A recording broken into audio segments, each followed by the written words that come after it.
Баршаңызға сәлем, құрметті көрермендерім. Мен арнама қош келіпсіздер.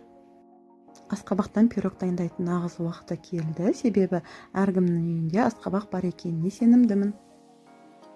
Пирогта корица нотасы сезіледі, өте нәзік әрі дәмді болып шығады. Кез келген креммен керемет үйлеседі.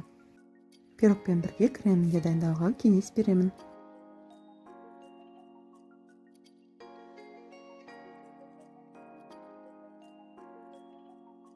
Ең алдымен пирогтың салмасына асқабақты дайындап аламыз. Орташа 4 бұрышты бөліктерге бөліп тураймыз. Туралған асқабақтарымызды табаға пергамент қағазын төсеп, жайып, духовкада пісіріп аламыз. Дайын болу уақыты асқабақтың туралғанына байланысты. Шамамен 200 градуста 20 минут уақытта кетеді. Сондай-ақ қайнатып немесе буға пісірсеңіздер де болады.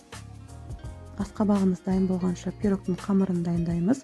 Ол үшін ұнға тұз, разрыхлитель, қант қосып, бөлме температурасындағы сары майды қосамыз.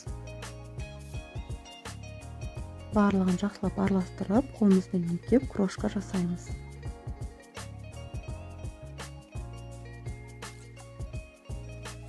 Ары қарай крошкамызға жұмыртқа қосып, жақсылап араластырып, қамыр илейміз.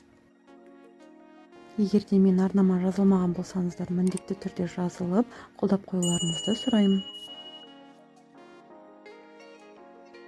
Қамырымыз қолға жабыспайтындай әрі жұмсақ болып шығады. Дайын болған қамырды жарты сағатқа холодильникке алып қоямыз. Енді пирогтың салмасын дайындаймыз. Піскен асқабақтарымызға қант және жұмыртқа қосамыз. Сондай-ақ сгущенка қосамыз. Сгущенканың сапалы түрін алғандарыңыз жөн. Мен при желании сгущенкасын қолданамын. Пирогқа ерекше дәм беретін дәмдеуіштерді мускатный орех, имбирь және корица қосып, блендермен бәрін жақсылап араластырамыз.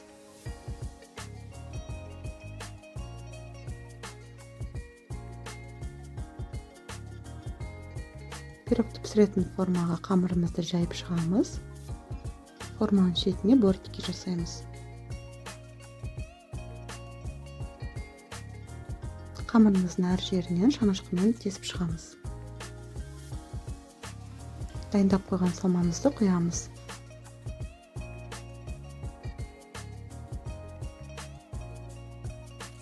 Қасықпен салманы біркелкі қылып жайып шығамыз. Пирогты алдын ала 180 градусқа қыздырылған пеште 45-50 минут уақытта пісіреміз. Міне осының пирогымыз дайын болды. Пирогымыздың иісі керемет мүңкіп тұрады. Асқабақпен бірге қосқан дәмдеуіштеріміз керемет үйлесіп, ерекше дәм береді.